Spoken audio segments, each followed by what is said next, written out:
नमस्ते, प्रणाम। मैं गायत्री सरोज अपने चैनल में दोस्तों आप लोग का स्वागत एवं अभिनंदन करती हूँ। आप लोगों के बीच एक प्यारा सा देवी भजन प्रस्तुत करने जा रहा है। कैसा लगा कमेंट करके ज़रूर बताइएगा। जो गलती हो क्षमा करिएगा।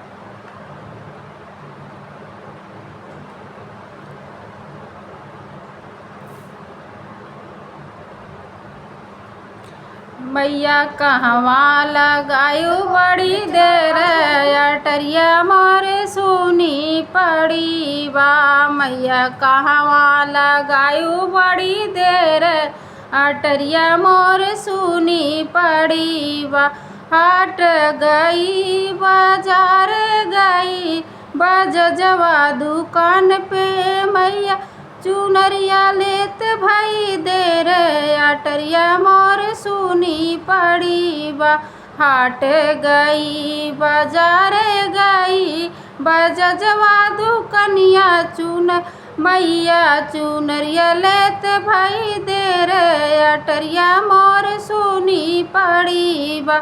मैया कहवा लगायु बड़ी देर अटरिया मोर सुनी पड़ी बा।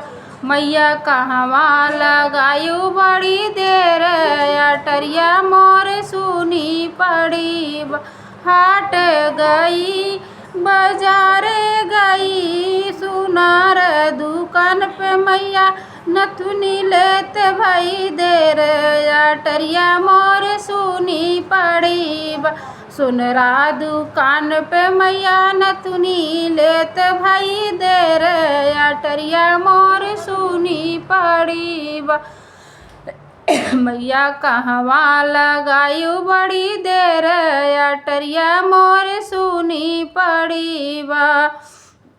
हाट गई मैया बाजारे गई मई मनहरवा दुकनिया पे मैया चूड़ी लेत भाई देर अटरिया मोर सुनी पड़ी। मनिहरवा दुकनिया पे मैया चूड़ी लेत भाई देर अटरिया मोर सुनी पड़ी बा। मैया कहवा लगायु बड़ी देर अटरिया मोर सुनी पड़ी बा। मैया कहवा लगायु बड़ी देर अटरिया मोर सुनी पड़ी बा।